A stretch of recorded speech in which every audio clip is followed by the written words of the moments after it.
오늘 저와 여러분들이 함께 나눌 말씀은 여호수아 1장 8절의 말씀입니다. 이 율법책을 내 입에서 떠나지 말게 하며 주야로 그것을 묵상하여 그 안에 기록된 대로 다 지켜 행하라. 그리하면 내 길이 평탄하게 될 것이며 내가 형통하리라. 아멘. 무언가를 믿는 것을 신앙, 그리고 무언가를 믿는 사람을 신앙인이다 라고 말합니다. 그리고 믿음에 있어서 가장 중요한 것은 바로 믿음의 대상입니다. 우리 개신교의 믿음의 대상, 바로 예수 그리스도이시지요. 그렇다면 예수 그리스도는 어디에서 발견할 수 있을까요? 바로 성경입니다. 그렇다면 믿음이 없어도, 신앙인이 아니어도 성경만 읽으면 다 예수님을 알 수 있는 것일까요? 어떤 역사적인 사실에 근거해서 인간 예수는 발견할 수 있을 겁니다. 그러나 그리스도 대신, 바로 구원자 되신 예수 그리스도에 대해서는 알 수가 없을 겁니다. 즉, 신앙이 없이는 예수님이 그리스도라는 사실을 알 수가 없다라는 겁니다. 그런데 여기서 질문이 하나가 던져집니다. 성경을 보게 되면 믿음이라는 것은 각자에게 주신 하나님의 선물이라 합니다. 즉, 모든 사람의 신앙이 다 다르다는 겁니다. 그렇다면 성경을 읽고 발견되는 예수님 역시도 다 다르지 않을까요? 여러분들은 어떻게 생각하시나요? 저는 이 질문에 아니다라고 대답할 겁니다. 우리가 무언가를 바라볼 때 머릿속에 그것이 그려집니다. 그것을 두고 표상이라 그렇게 말을 하죠. 그리고 그 표상을 우리가 가진 어떤 이성이라든지 여러 가지 사고방식으로 자기의 머릿속에 가둬둘 때, 기억할 때 그것이 개념이 됩니다. 그런데 문제는 우리가 가지고 있는 사고방식들이 다 다르다는 겁니다. 그러기에 믿음의 대상 역시도 하나로 규정되기가 어렵다라는 겁니다.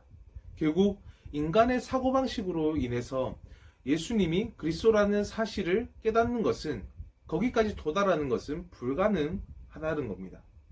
여기서 우리는 이러한 결론에 도달합니다. 성경을 통해 예수 그리스도를 발견하기 위해서는 신앙이 필요하다. 그러다 신앙이 있다고 무조건 예수 그리스도를 명확히 발견할 수 없다. 그런데 여기서 우리가 놓친 것이 있습니다. 무엇일까요? 지금부터 하나하나 알아가 보도록 하겠습니다. 신앙의 대상을 명확히 알 수 없는데 우리에게 왜 신앙이 필요할까요? 이렇게 생각할 수 있는 이유는 우리가 지난주 나눴던 것처럼 신앙이라는 것을 물질화 시키려 했기 때문입니다. 우리가 하나님을 사고할 때 개념으로 자리 잡히고, 쉽게 말해서 성경 공부를 할 때, 말씀을 들을 때 하나님이 나한테 개념으로 자리 잡히고, 우리가 하나님을 보고자 할 때 볼 수 있고, 구원에 대해 우리가 확신을 하면 가질 수 있을 것이라 느껴지는 것을 두고 신앙이다, 그렇게 말해왔습니다.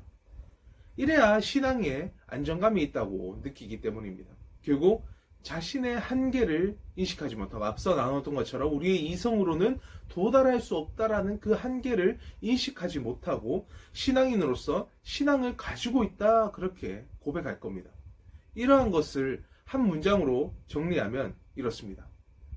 우리는 말씀 밖에서 말씀을 보려 했기 때문입니다. 즉, 껍데기만 보고 속이 어떤지 알려 했기에 하나님의 뜻과 계시에 대한 추측과 판단이 난무했던 것이죠. 결국 신앙은 무언가의 도움을 받을 수밖에 없습니다. 오늘 말씀에 나오는 신학, 바로 신학의 도움을 받아야 합니다. 이 둘은 결코 떨어질 수가 없습니다. 신학은 말씀을 이야기하는 것이기에 반드시 믿음이 있어야 하며, 말씀 없이 존재할 수 없고 말씀으로부터 시작되며 말씀보다 앞설 수 없습니다. 그래서 말씀을 이야기하는 모든 신앙인은 신학자입니다. 바로 예수님을 믿는 우리 모두가 신학자라는 것이죠. 저는 전도사로서 여러분들에게 바른 것을 전해야 할 책임성을 가지고 공부하고 묵상하고 설교를 전해야 합니다. 그리고 여러분들은 제가 전하는 이 설교 말씀을 듣고 무조건적으로 수용하는 것이 아니라 비판적인 자세를 가지고 자신의 생각과 그리고 자신의 삶 속에서 새롭게 해석하고 궁금한 것들이 생기면 질문하고 그것을 두고 함께 논의를 해야 합니다. 바로 이러한 것들이 우리가 신학자로서 해야 하는 신학적인 작업입니다. 신학은 새로운 것을 만들지 않습니다. 믿음의 대상의 말씀에 응답하는 학문입니다. 그러기에 신학은 신앙을 가진 모든 이들에게 겸손함을 줍니다. 신학은 신앙인으로 자기의 사고방식을 고집해서 말씀 밖에서 예수를 이해하게 두지 않습니다. 만일 하나님이 우리의 사고방식으로 인해 개념으로 자리 잡힌다면 하나님의 자유는 상실되어 버립니다. 하나님은 이럴 수도 있고 저럴 수도 있고 여기 계실 수도 있고 저기 계실 수도 있으신 그런 자유로운 분이신데 우리의 사고방식으로 인해 어떠한 개념으로 하나님이 자리 잡혀 버린다면 하나님은 수동적인 존재가 되어버리죠. 하나님 나에게 와주십시오 하면 내 안에 있어야 되고 하나님 저기 계셔 주십시오 하면 저기 계셔야 하고 하나님 이렇게 해주십시오 하면 하나님이 이렇게 하는 모습을 하고 있어야 하고 등등 하나님은 수동적인 모습을 하고 있을 수밖에 없다라는 겁니다.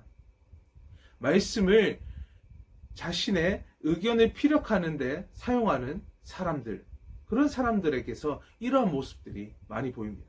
내가 이렇게 말하는 건 다 성경에 나와 있기 때문이다. 내가 이렇게 행동하는 건 다 성경에 나와 있기 때문이다. 내가 다 이렇게 하는 거 하나님이 말씀하셨기 때문이다. 라고 하면서 자신의 의견과 생각을 피력하는 도구로 말씀을 사용하는 것이죠. 그런데 오히려 신학은 인간 안에 하나님을 가두지 않고 하나님의 자유를 선언합니다.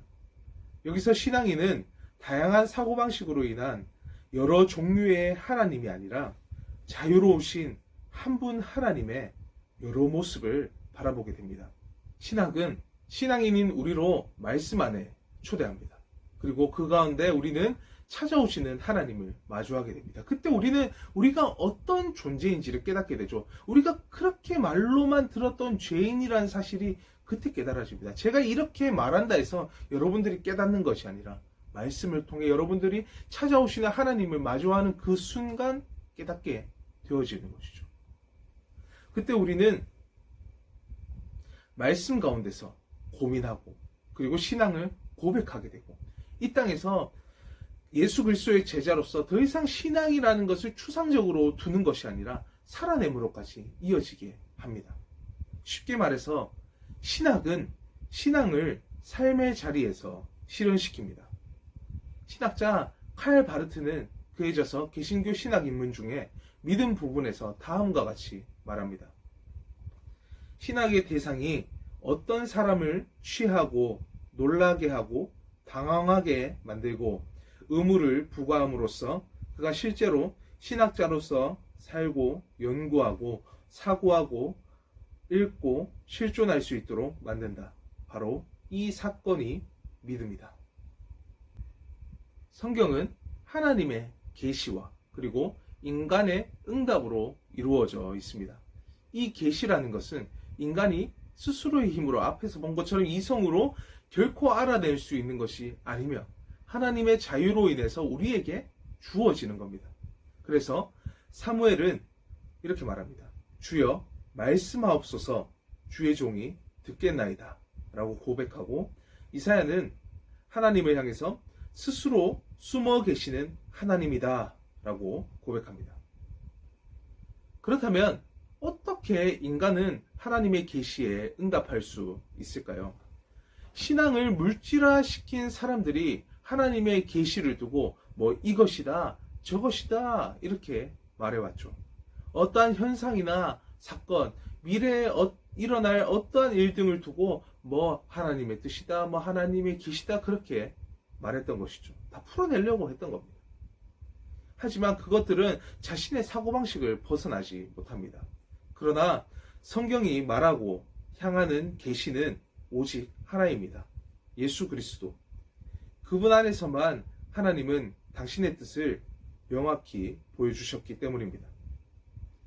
바로 신학은 하나님의 계시를 인간의 관점에서 발견하고 응답하게 만드는 것이 아니라 본질인 말씀 속에서 찾고 응답하려 하는 겁니다.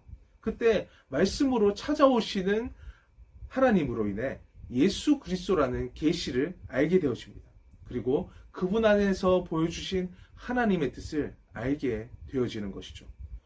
그리고 발견한 자는 살아냄으로 응답할 수밖에 없습니다. 그 이유는 유일한 계시인 예수 그리스도를 통해 보여주신 하나님의 뜻은 온 세계를 향해 있기 때문입니다. 나와 가족, 이웃, 고통받는 자들, 생태계 등 모든 곳에 향합니다. 이 사실은 십자가 위에서 보여졌습니다.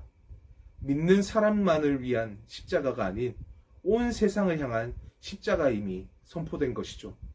그리고 우리가 그 십자가를 짊어진 겁니다. 여러분들은 하나님의 말씀을 묵상할 때 어떻게 하고 있나요? 앞에서 나눈 것들을 통해서 자신이 묵상하고 있는 모습을 한번 생각해 봅시다. 내 시작은 미약하였으나 끝은 창대하리라. 이러한 말씀이 여러분들이 한번 묵상했다고 생각해 봅시다. 보통 하나님의 말씀이라 여기며 하나님께서 연약한 나를 창대하게 만들어 주실 거다라고 그렇게 생각했을 겁니다. 그러나 이 말은 욥을 비난하는 빌닷의 말입니다. 그래서 제가 말씀이라고 표현하지 않는 것이죠. 나를 창대하게 해준다라는 것과는 거리가 먼 겁니다. 오히려 신앙을 판단하고 비난하는 겁니다. 오늘 말씀을 보게 되면 하나님께서 여호수아를 향해서 말씀 안에서 떠나지 말고 묵상하고 지켜 행하라 이렇게 말합니다. 바로 이것이 우리가 앞서 나눴던 것과 같은 신학적인 작업인 겁니다. 그러기에 여호수아가 행하는 것은 결코 맹목적이지 않습니다. 스스로 하나님의 뜻을 함부로 판단하지도 않습니다. 그분의 말씀에 귀를 기울이며 그 말씀으로 살아내어 응답하는 겁니다. 즉 하나님의 뜻으로 인도하시는 하나님을 의지한다는 겁니다. 바로 이것이 평탄하고 형통하다고 말하는 것이죠. 여러분들은 다 신학자들입니다. 그러기에 여러분들은 말씀을 떠나서는 안 되고 말씀이 증언하고 있는 예수 그리스도를 묵상해야 하며 그리고 말씀 안에서 그리스도를 닮아 살아내는 것이 무엇인지 고민하고 그리고 살아냄으로까지 이어져야 합니다. 이 시대는 그리스도인들인 여러분들이 너무나도 필요한 시대입니다. 그리스도인들이 어떻게 살아내는지에 따라서 이 땅에 존재하는 고통의 문제가 어디로 향하는지 결정되기 때문입니다. 오늘부터 저와 여러분들은 우리가 속한 장로교의 교리를 하나하나 배워갈 겁니다. 때로는 나의 생각과 맞지 않아서 부딪힐 때도 있고 때로는 내가 몰랐던 사실을 깨닫게 될 수도 있습니다. 우리가 이러한 것들을 하나하나 배워가야 하는 이유는 저와 여러분들이 한 사람의 신앙인으로서 곧 한 사람의 신학자로서 바로 서기 위함입니다. 바로 우리가 이 시대 속에서 필요한 그리스도인들이 되기를 간절히 바라는 마음으로 말이죠.